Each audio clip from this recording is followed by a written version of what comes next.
Everybody, my name is Kat Bowser. I am your resident fantasy therapist, and welcome to my channel. Those of you who are returning, welcome back. Those of you who are brand new, welcome. My name is Kat Bowser. I am a licensed therapist, but I am also an author working on my first novel. And on my channel, I like to dig into what I consider the heart of writing, which is the characters.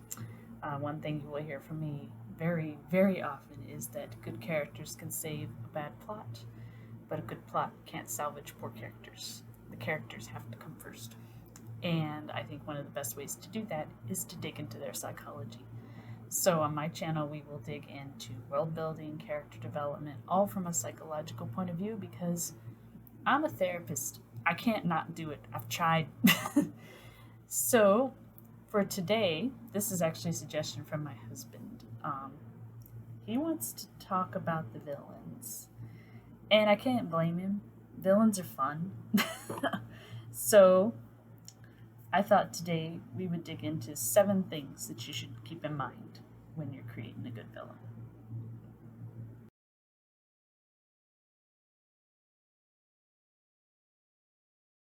Okay, so these 7 steps are just my take on things that you can consider when you're creating a villain. It is by no means an end all of how to create a villain. There are dozens of other ways.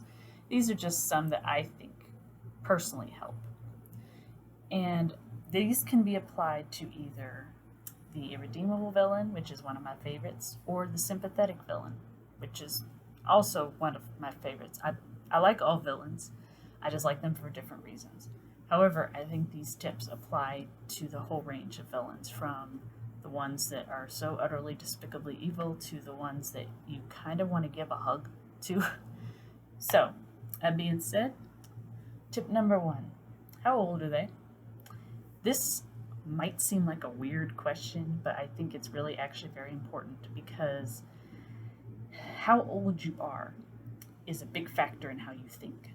So if you have a villain who has been alive for a very long time, they have learned from a lot of experience. They typically are in the last stage of what we consider moral development. So they make their own morals, they figured out their own morals. Whereas if you have a villain who is younger, like let's say teenager to early 20s, it seems to be popular. I don't know why, but anyway, if they're in that age range, they're going to be much more impulsive. They're going to be more likely to act on emotion and not necessarily on reason. And those can be really fun, especially I've noticed those pop up a lot in YA because that's generally the audience that you're aiming for is around that same age.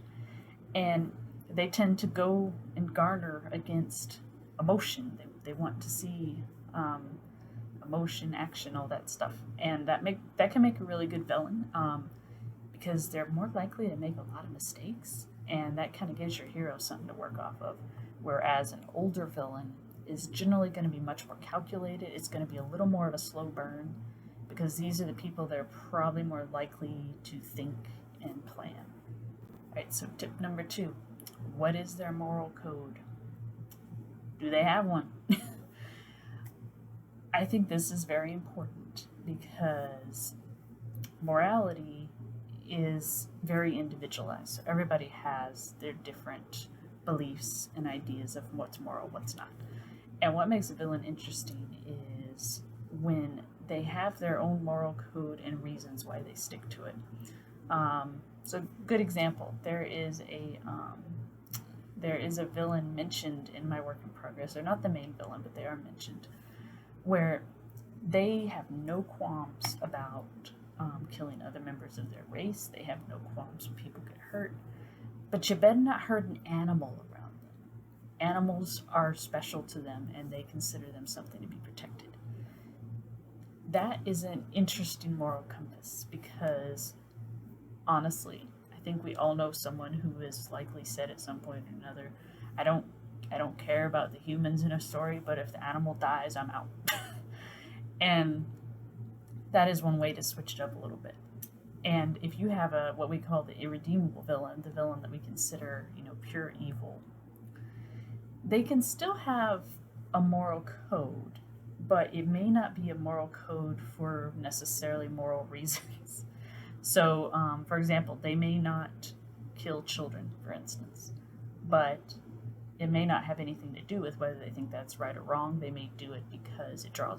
They may not do it because it draws attention.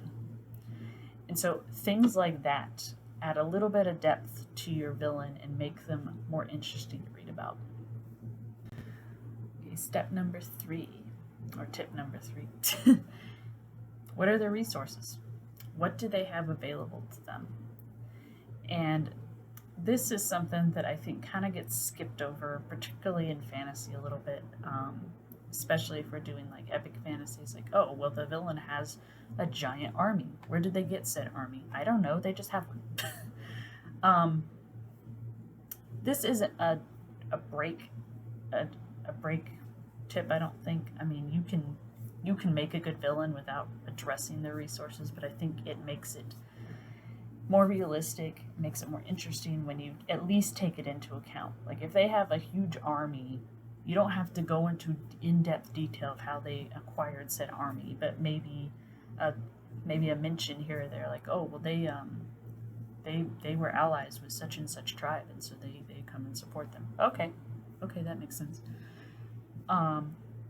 Can kind of help to explain if they have what we call minions too, because I mean, if you grew up watching cartoons, you're probably used to the evil villain that has little minions that run around and do dirty work.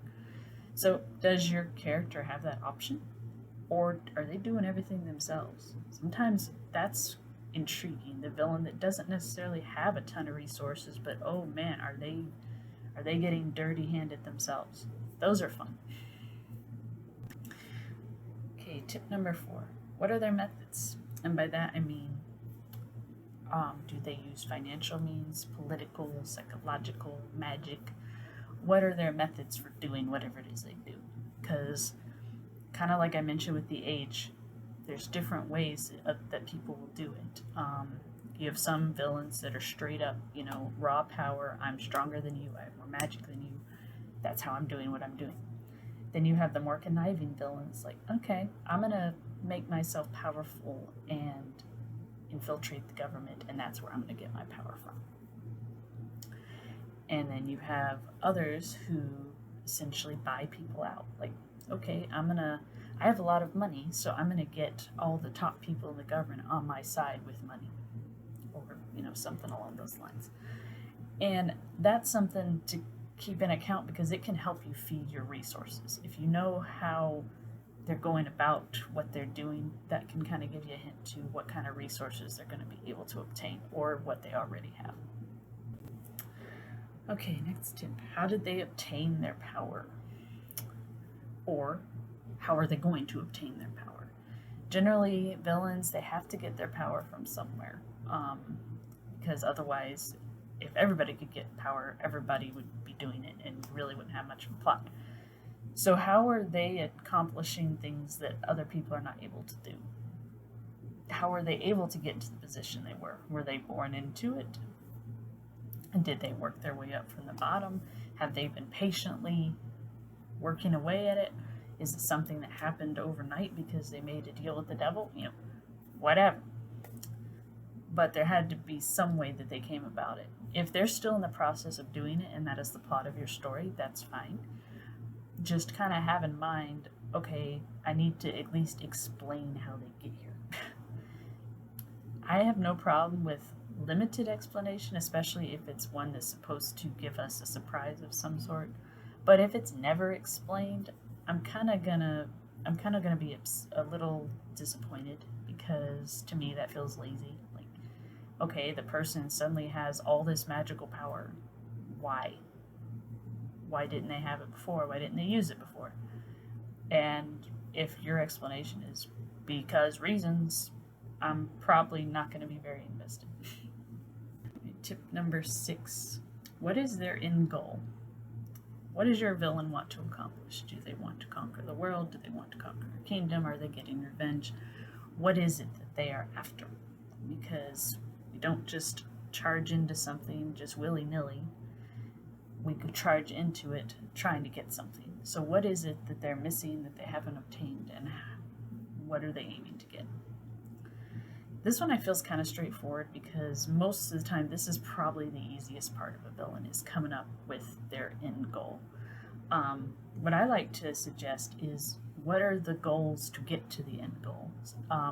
And actually, in therapy, we usually break up people's goals like this. We have them select a long term goal, and then we break up, okay, what are the steps to get there? And at the end of each step, there's a smaller goal.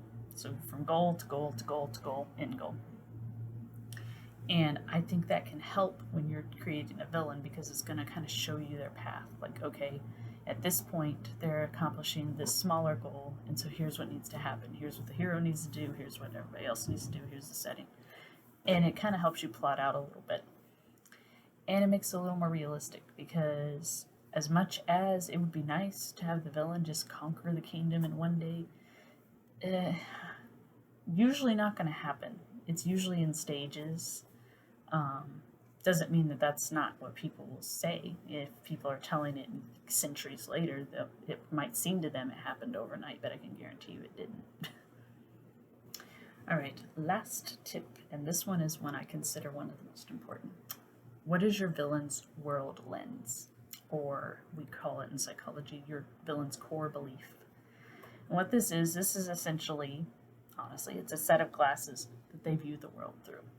So if your villain has this idea that the world is very unjust and the only way you're going to get what you want is through raw might, they're not going to have a lot of empathy. They're probably going to be very focused on increasing their own strength, their own resources, not so much worrying about minions or whatnot. If they have a world viewpoint of someone that if I can manipulate someone, if I can trick someone, it's their fault, not mine, that gives them a narcissistic kind of personality. It removes empathy for any of their victims. If they have a viewpoint of the current moral system or whatever is corrupt, mine is much better because it's much fairer, then they're going to come across almost as a sympathetic villain, as someone who thinks they're doing the right thing. And those are always very intriguing to me because the way that someone thinks and the way that their core belief is formed, it literally filters everything they do. So if your character has a core belief on the world being unfair, it's going to affect everything from how they view themselves to how they go to the store to how they get up in the morning to how they arrange their armies. It's going to affect everything. So that is one way to really build your villain because it's going to help you to determine their personality. It's going to help you to determine their little mannerisms. It's going to help determine how they gather their power. All these other tips are going to be made easier if you know what their world lens is. All right, guys, so those are my 7 tips on how to improve your villains. Like I said, these are not the end all of writing tips. These are just ones that I personally use to develop my villains, develop my characters, and I think it might be useful to you guys. So I hope you guys found this enjoyable or at least entertaining. And if you guys enjoy this content, please let me know by leaving comments below. You can also follow me on social media, or if you are so inclined, feel free to subscribe and ring the bell, and you will know when I upload new videos. I upload every week, Thursday and Sunday. And until next time, I hope you guys have a good one.